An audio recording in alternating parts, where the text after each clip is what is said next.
안녕하세요. 아동생활지도 과목을 맡게 된 백종윤 교수입니다. 만나서 반갑습니다. 오늘은 유아 생활지도의 이해에 대해서 알아보도록 하겠습니다. 첫 번째 챕터죠. 학습 목표를 우선 살펴볼게요. 첫 번째는 생활지도의 개념을 이해할 수 있도록 하는 것, 그 다음에 필요성, 목표, 그 다음에 생활지도의 절차, 그리고 유아 생활지도시 교사의 역할과 자질을 알아보겠고요. 그 다음에 유아 생활지도의 영역, 그리고 기본 원리를 알아보도록 하겠습니다. 생활지도의 개념에 대해 알아보도록 하겠습니다. 생활지도란 영어 가이던스를 우리말로 번역한 것입니다. 이 가이던스란 말에는 안내하다라는 파일럿의 어떤 뜻, 이끌다, 리드라는 뜻, 그 다음에 관리, 감독하다라는 매니저의 뜻도 있고요. 조종하다라는 스트링의 뜻도 있습니다. 또 디렉션, 지도하다라는 어떤 내용도 담고 있습니다.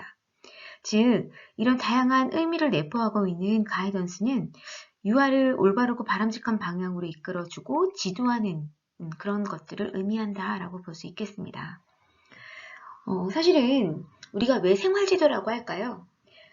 아이에게서 생활은 별도로 교육과 생활 이렇게 따로 분리해서 생각을 할 수가 없죠. 그냥 생활이 교육을 포함하고 있습니다. 그래서 생활 자체가 매우 큰 교육적 의미를 지니기 때문에 생활지도다라고 우리가 볼 수 있겠습니다.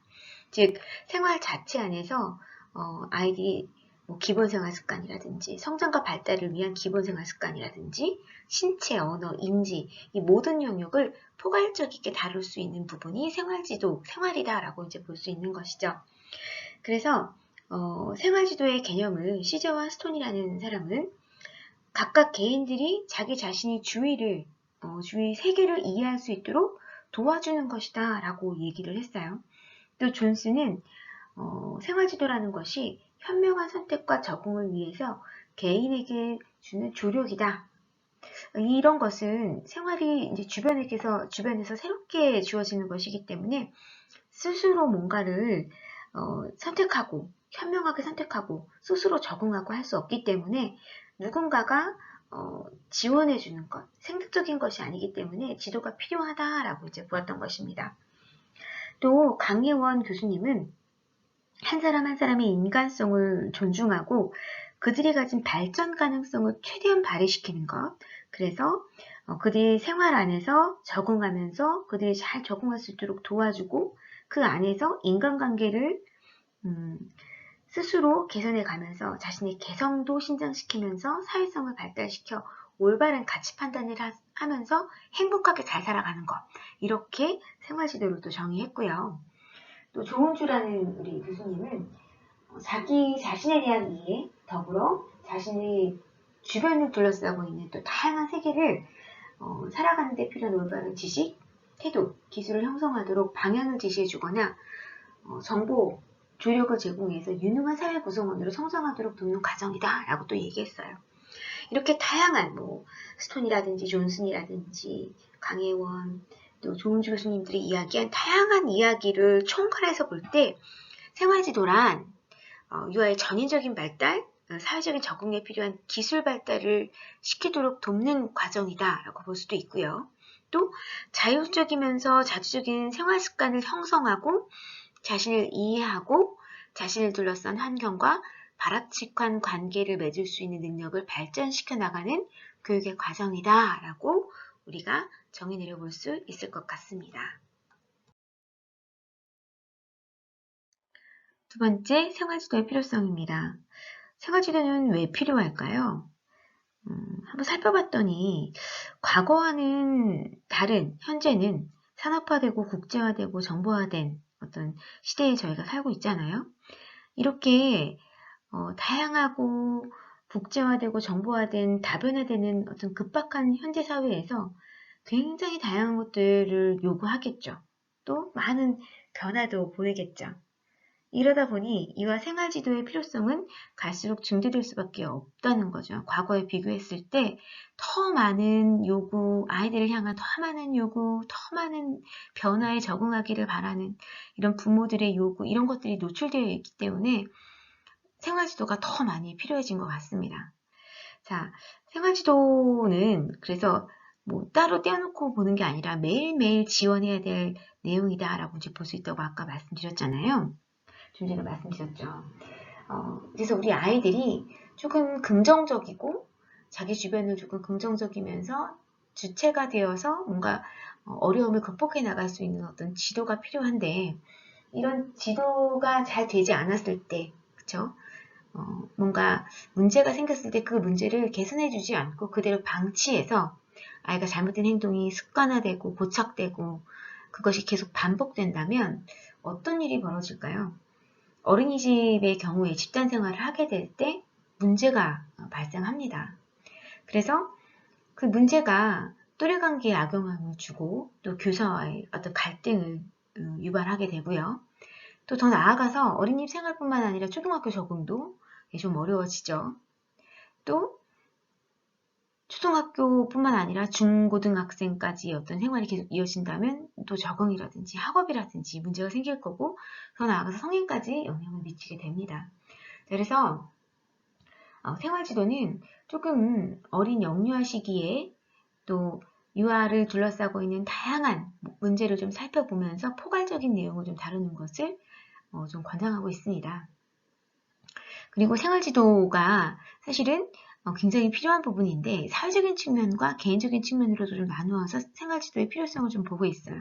더 디테일하게 본다면 이런 필요성들 때문에 더 생활지도가 생활 안에서 이루어져야 된다고 볼 수 있게 되는 거죠. 그래서 이 다음 장에서는 사회적인 측면, 그다음에 개인적인 측면에서 생활지도가 왜 필요한지에 대해서도 한번 살펴보도록 하겠습니다. 생활지도의 필요성 중에 사회적인 측면에 대해서 살펴보겠습니다. 우선 첫 번째로 부모의 사회적 진출 확대입니다. 부모가 사회로 나오게 되면서 맞벌이 가정이 많아지면서 사실은 집에서 부모가 아이들을 케어하고 생활 가운데 지도하고 뭐 이뤄야 되는 부분들이 많아야 하는데 그렇지 못하다는 것이죠. 그래서 엄마나 아빠가 사회에 나가서 회사에 나가서 열심히 일을 하고 와서 집에 와서 아이들도 열심히 케어하면 좋은데 그렇지 못한 부모들이 굉장히 많다는 거죠. 다 허용적이게 되고 대충 한다거나, 그러니까 아이들을 잘 지도하지 못하는 그런 다양한 사례들을 많이 보여져요. 그래서 더더군다나 이런 사회적인 진출 확대가 생활지도가 더 필요하게 되는 필요성을 낳았다라고 볼 수 있게 된 거죠. 급속한 경제성장으로 인한 사회적인 변화, 얘도 생활지도를 정말 필요하게 만들었습니다. 자, 어떤 부분일까요? 뭐 전체적으로 정보화되고 또 4차 산업혁명 시대가 도래했잖아요. 이러면서 굉장히 경제는 좋아졌지만 경제성장의 역기능, 즉 물질주의, 한탕주의, 뭐 이런 긍정만능주의, 무용주의, 편법주의 이런 것들이 굉장히 또 많이 생겨나게 됐습니다.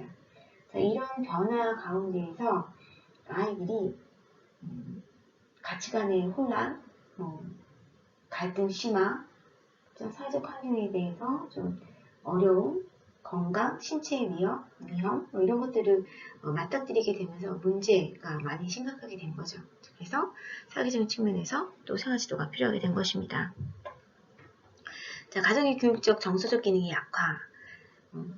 이거는 핵가족화를 이제 떠나서 핵가족화에서 굉장히 다양한 가족이 생겨나는 거죠.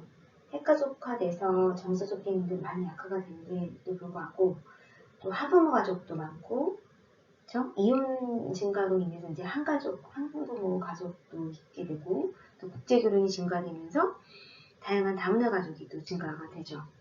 그리고 또 어떤 이유로도 또 결손, 뭐 이런 부모와 헤어짐 때문에 조성가정도 생기게 되고 굉장히 다양한 가족이 이제 많이 생기게 됩니다. 그러면서 이런 다양한 가족 형태 안에서 아이가 지지받고 지원받을 수 있는 그런 환경이 잘 마련되어지지 않기 때문에 또 생활지도가 더 많이 필요하게 됐다고 볼 수 있습니다. 사회적 변화로 인한 부적응 행동의 증가라고도 봐지는데요. 이제 급격한 어떤 사회적인 변화 때문에 이제 유아 청소년 부적응 행동이 점차 증가하고 있죠. 또 어릴 때부터는 안 나올 거야 했던 왕따라든지 아니면 성과 관련된 문제가 막 생긴다든지 또 여러 가지 문제가 좀 생기고 있죠. 그래서 여기에 플러스 영유아들에게도 또 부모의 어떤 욕심 때문에 과중한 학업에 대한 부담 이런 것들이 생기게 되면서 어떤 부적응 행동이 증가되는 걸로 보입니다. 그래서 이제 사회적인 또 측면에서 생활지도가 더욱더 많이 증가가 되었죠. 필요의 증가가 되었죠. 또 연결선상에서 이제 조교의 절실성에 대한 기대라고 되어 있는데 또 너무 애들한테 인지적인 것만 강조하는 거죠. 인지적이고 기능적인 학습의 어떤 그런 것들만 강조하다 보니까 인성적인 부분은 많이 터치가 되지 않다는 거죠. 이러면서 조금 균형이 깨지는 거예요. 그렇죠? 아이들에게는 너는 공부만 잘하면 돼. 넌 똑똑하기만 하면 돼. 다른 건 필요 없어. 이렇게 되다 보니 굉장히 많은 문제가 발생하게 되죠. 그래서 인성에 대한 통합적인 다양한 영역의 지도가 함께 어린 시기에 지원이 되어야 필요가 있다라고 해서 조기교육의 절실성에 대한 기대에 대한 내용이 이제 그 내용을 포함하고 있는 것입니다. 자, 이제 개인적인 측면에서 한번 또 살펴보도록 하겠습니다. 개인적인 측면에서는 올바른 기본생활의 습관 형성을 위해서 생활지도가 필요하고 바람직한 인성의 형성을 위해서 그다음에 자율적인 문제 해결 능력을 함양하기 위해서 또 여기에 보면 교과활동의 상호보완적 기능 때문에도 필요하다라고 되어 있는데 이 내용은 무엇이냐면 기본적으로 인성 쪽 그다음에 전반적인 것들을 다 지원하게 되는 게 이제 생활지도잖아요. 왜냐면 자기 자신을 알고 또 어려움이 있으면 스스로 해결하려고 하고 또 뭔가 이런 스스로 해결하려는 가운데 좋은 관계를 맺고 그래서 더 많은 것들을 알게 되고 뭐 이런 여러 가지 연계선상에서 이렇게 조금 다양한 측면에서 스스로 뭔가를 알고 자존감이 높아지고 또 관계를 형성하고 친구들하고 이런 원만한 것들이 사실은 어떤 인지적인 측면이라든지 또 그 외에 다른 측면에도 굉장히 많은 영향을 준다는 거죠.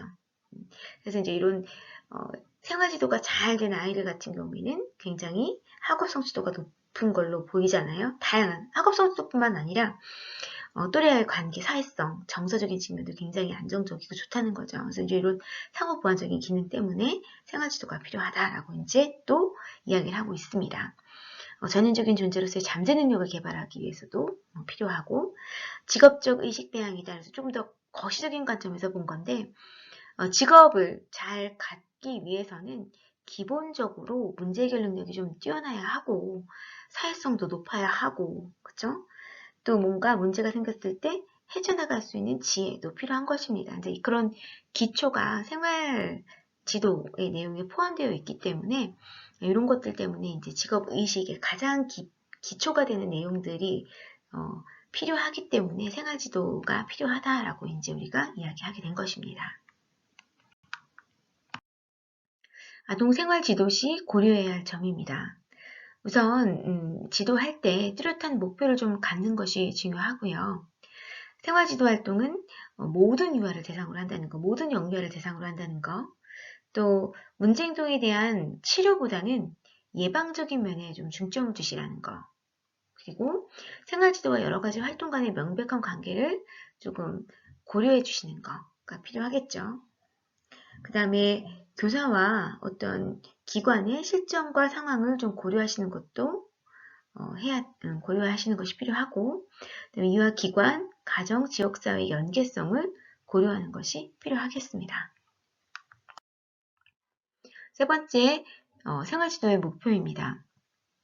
생활지도의 목표는 유아가 생활지도로 대상으로서 일상생활에서 직면하는 다양한 문제를 스스로 해결하고 또 건전하게 성장 발달할 수 있도록 도와주어서 전인적 균형을 갖춘 공동체 구성원으로 성장하는 것입니다.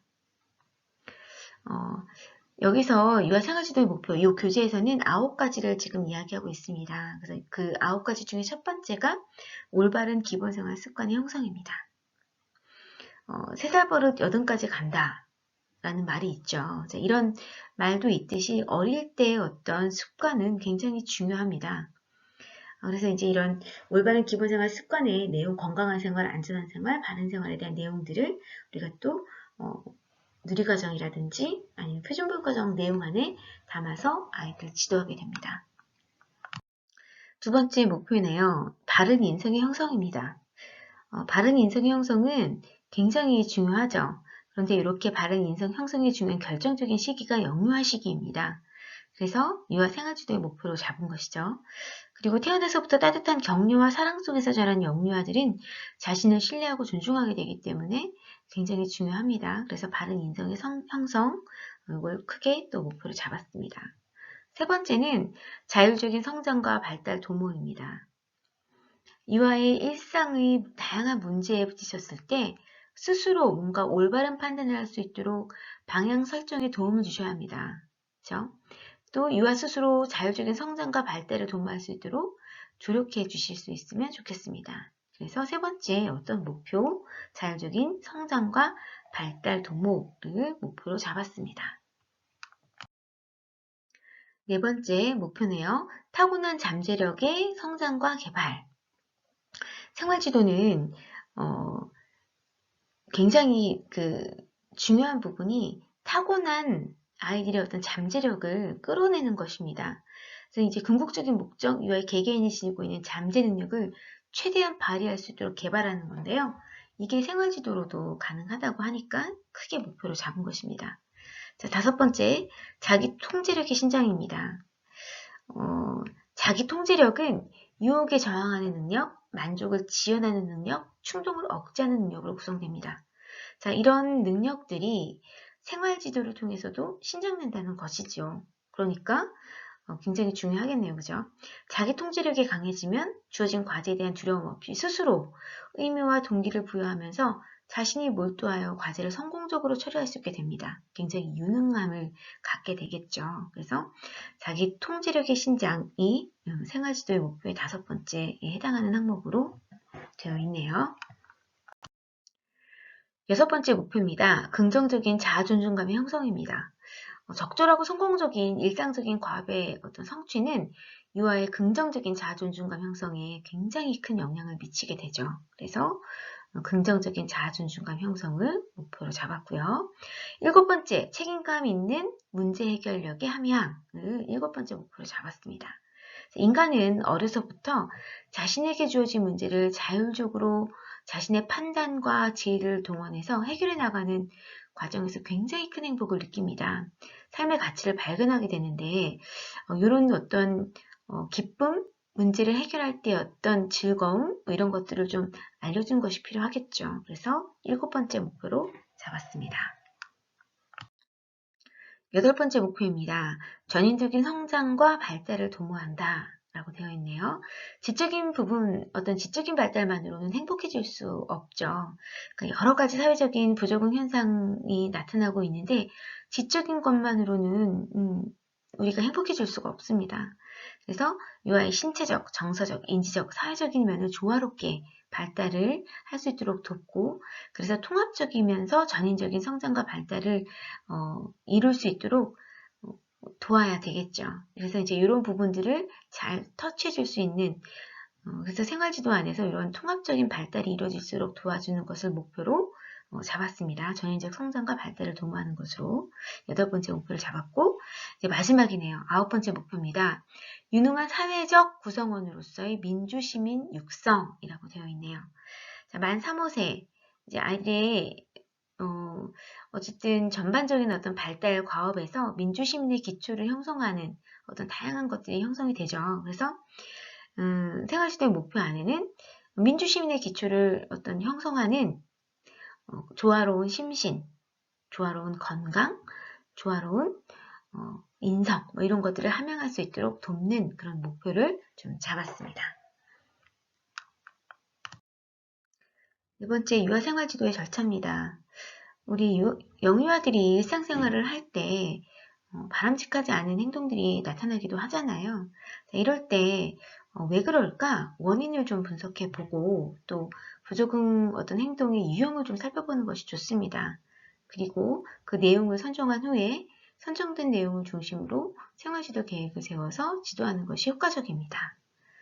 고종건 님이 제시한 생활지도의 절차를 보면 우선 어떤 부분이 문제가 있는지 또 어떤 부분이 원인일까를 좀 실태를 좀 조사해 보는 것이 필요합니다. 실태 조사의 결과를 분석해 보고요. 생활지도 내용을 선정하고 문제행동 지도 방안을 모색해 봅니다. 그리고 적절한 생활지도를 계획해 보는 것이 필요하겠죠. 효율적인 유아 생활지도 방법을 모색해 봅니다. 생활지도의 절차인데요. 그냥 넘기는 것이 아니라 철저한 원인, 왜 이런 일이 일어났을지를 조금 조사해 보는 것이 굉장히 필요하고 그 부분에 대해서 조금 집중해서 지도 방안을 모색해 보는 것도 필요하겠습니다. 5번째, 유아 생활지도시 교사의 역할과 자질입니다. 교사의 태도와 지도 방식은 유아의 생활지도의 성공, 실패 여부를 결정하는 요인이 되기 때문에 교사의 생활지도 능력은 매우 중요합니다. 그래서 교사의 역할과 자질에 대한 세부적인 내용을 조금 더 살펴보도록 하겠습니다. 우선 유아의 유능한 민주시민 육성으로서의 민주적 삶의 기술을 지도해야 합니다. 교실에서 흔히 발생하는 갈등 상황을 문제행동으로 보지 않고 교육의 기회로 삼아야 한다는 거, 이게 되게 중요한 부분인 것 같죠. 갈등 상황을 문제행동으로 보지 않고 교육의 기회로 삼는 것. 그리고 유아의 부적응 행동을 이해하고 원인을 파악하기 위해 노력하는 것. 그 행동이 문제가 아니라 항상 원인 때문에 그러는 거니까 원인을 해결해줘야 문제가 해결되는 것이죠. 그래서 원인 파악이 굉장히 중요합니다. 그다음에 개개인의 유아는 편견 없이 대하고 격려를 해주는 것이 필요합니다. 모든 유아가 교실의 구성원으로서 환영받고 신뢰받고 있다는 느낌을 가질 수 있도록 인적, 물리적 환경을 구성하고 유지하는 것. 그다음에 유아의 다양한 행동에 대해서 이해하고 적절한 지도 방법을 익혀야 하는 것. 그다음에 교사들이 범하기 쉬운 일반적인 오류에 대해서 파악하고 인지해야 되는 것. 그다음에 유아의 다양한 부적응 행동은 조별로 주제로 나누어서 역할극 형태로 시연하면서 문제의 다양한 원인을 찾아보고 분석해보는 것도 필요하겠습니다. 그다음에 유아의 문제를 선생님만 혼자서 고민하는 것이 아니라 부모와 함께 상담하고 협의할 수 있도록 효과적인 의사소통 기술, 그 다음에 유의사항에 대한 부분을 숙지하도록 하는 것이 필요하겠습니다. 6번째, 유아 생활지도의 영역입니다. 영유아의 연령에 따라 그 범위가, 생활지도 영역의 범위가 굉장히 달라질 수 있다고 하는 거. 0~2세의 영아인 경우에는 기본생활 습관지도가 많은 비중을 차지하고 있다는 거.